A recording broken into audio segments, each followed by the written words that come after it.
ბევრმა ადამიანმა უვიზო მიმოსვლის მეშვეობით პირდაპირ გაგებით სიცოცხლე გადაირჩინა.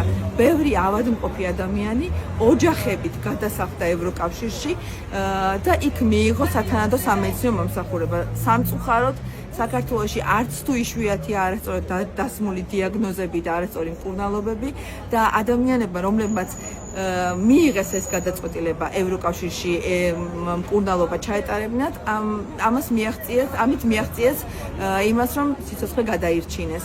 მე როგორც ემიგრანტი ვხედავ ამ საფრთხეებს უფრო მძაფრად, ვიდრე შეიძლება ზოგიერთ ადამიანს წარმოუდგენია, ამიტომ ყველა კუთხეში უნდა ვიყვიროთ.